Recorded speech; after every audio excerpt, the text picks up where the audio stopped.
All right, we've got some new information on what's going on with Alliance War and a lot Alliance War changes. And I know that recently there hasn't been a lot of interest in Alliance Wars, and they are moving some rewards. And we're going to talk about the T4 blue ions and whether or not that is going to be impactful enough to get people interested in this war. Let's read the blog post and we'll talk about some of the changes and whether or not they're going to be impactful or not. Greetings, Commanders. Updates are coming to Alliance War to upgrade the rewards for your Alliance hard work and to level the field between offense and defense. Right now, it's very much defense-minded, and they're going to be pivoting it to more towards offense so that it'll be easier to clear or easier for your Alliance to get through your opponent's defense. Here's what's in store, starting with the next war season. So this is already in-game. Well, most of this stuff is in-game. There's some stuff that is not in-game, but maybe tomorrow, which will be Monday, maybe this stuff will all be updated. But it's Sunday afternoon. Most of this stuff is currently in-game. Updated rewards, and this is the controversial part. We're upgrading the spoils of war to match rewards and seasoned rank rewards. The war victory and defeat will now have more gold, along with new rewards of green ions, blue ions, and the important part right here is T2 level 4 blue ions. Now, why do you care about T2 level 4 blue ions? Because that is going to be the requirement to get a baby apocalypse. To get a baby apocalypse, you're going to need basically all of the legendary horsemen and their teams and some unspecified characters. We don't know, but it says strike team. Gear tier 16, and they all have to be at blue ISO level 4. And that's going to be the unlock requirement that is for Apocalypse at 5 yellow, 2 red stars. So that's why this is important. Now, the question is this going to be a meaningful amount? Because we don't really know what they're going to do with the T4s. We're going to read a little bit further. Also, War Victory will reward even more than before. Season rank rewards will see an increase in T4 ability materials, but this has not been updated in game yet. So if you go in game and look at the season rewards, they're the same from before. They have not been updated at all. Along with, because they said they're going to add more T4s, orange basic catalyst parts, and teal basic catalyst parts. However, to accommodate the above updates, the ABCs, which for me, purple ABCs, I have an abundance of them myself personally. And T4 ability materials will be removed from the victory and defeat match rewards. So every time you win or lose a war, you are getting T4 materials. Are they going to move enough of them into the season rewards? Because the season happens every 2 weeks, right? And we were getting some T4s on every win and loss 3 times a week. So a total of 6 times in 2 weeks. So I did some polls here in chat. Where's your alliance? It looks like most people are in Plat 2 and Plat 3. And then here is the rewards right here for Plat 2. Looks like there is right here, 35 and 21. You would say you average 28. You have just as many wins and losses. Well, you need 715,000 of these to upgrade a single character from Blue ISO 3 to Blue ISO 4, right? It's a lot. And where is the Victory Blueprint? Victory Blueprint gave like over 1 million, right? And where's that? That seems to be gone.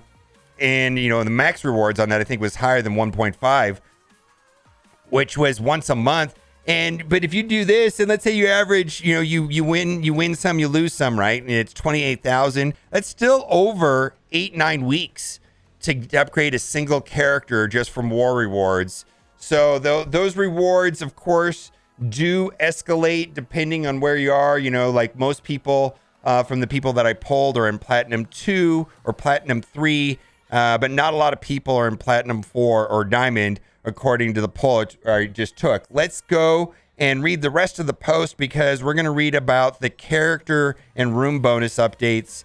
The room bonus updates are going to be first, and this should be in effect for the next war. To help with war offense teams to come to parity with some of the current defenses, the room bonuses provided to defending teams in the med bay and the barracks will be reduced. The positive effects that the bridge can apply have also been updated, so we're going to read that. And here are the specific updates. Okay, Medbay. Medbay used to give a 40% max health to defending allies. Now it'll be 20%. Barracks used to give 20% primary stacks to all defending allies. Now it has been reduced to 10%. So this will help your offense and this will weaken your defense. Bridge. Bridge used to give the following buffs. Deathproof, minor deflect, regeneration. It'll still do those three. Stealth and immunity. And no longer will do stealth and immunity. And those were the real hassle, in my opinion. And instead of having stealth and immunity, it'll have defense up and offense up. All right, character updates. Now, there's some potential bugs with this. I haven't looked into all the details, and I'm not sure if all of them are working correctly yet. I've heard that Namor's stat boost is not in game yet, but let's just read it. Mordo. Biggest thing about Mordo is that he's getting the Dark Hunter tag. He's got a boost now to damage on his basic attack. His special, which before had a 75% chance to blind, has been moved to 100% blind. His ultimate has some bonuses on war offense when he's paired up with 2 more Dark Hunter allies. One, he'll reduce speed bar for all enemies with blind by 30%. That seems pretty cool. Apply defense up for 2 turns to self and all Dark Hunter allies. Then his passive will change on war offense, where he will get a 30% focus and he will give Dark Hunters 30% focus as well. So looks like this will be a proper 5th for the Dark Hunters with Mortar. Elsa Bloodstone, her ultimate is getting a slight change so that now it'll clear all deathproof from any city targets before the attack. And then the rest of these boosts are going to be for the A-Force team. Captain Marvel, this is actually pretty cool. Her ultimate could never crit before. Now her ultimate can crit.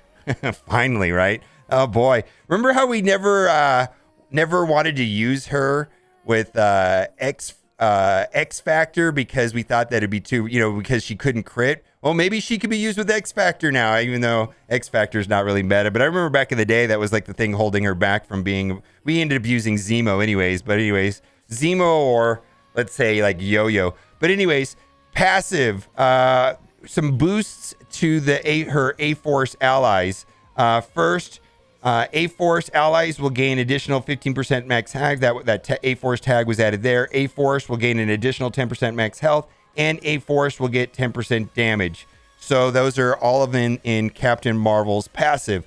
Jessica Jones got a... this is kind of interesting. I haven't really figured out what the purpose of this is going to be on her passive. When this character, any A-Force ally with taunt, drops below 50% max health, clear taunt from that ally herself. I think that's actually pretty useful against certain matchups for sure. Nico, her special will do more damage. Fantastic. And then her passive got a bunch of boosts. This one's actually the most interesting because it is actually a boost for Jessica Jones. Only when she's passed up with Nico. They couldn't put this on Jessica Jones' kit. When a negative effect applied to this character or any A-Force ally, fill Jessica Jones' speed bar by 20%. And then lastly, when a negative effect is applied to this character or any A-Force ally, 75% chance to generate 1 ability energy for Jessica Jones. Okay, very good. And then lastly, Namor, they said he's going to get stat increases, health 16%, damage 43%, focus 25%, and resistance 40%. That's kind of nice because his only purpose is kind of in war, and he was kind of still being used because he could remove turn meters. A very powerful mechanic that Namor has only in war. And so now to give him like a little bit more of a purpose so that he can survive a little bit more, maybe do a little bit about a meaningful damage will be very interesting. So the real question is this. Will this get you excited about war? I don't know. Most people are not telling me that they're going to get super hyped about war. The only thing that I could think is that blue level 4 ISOs are going to be important.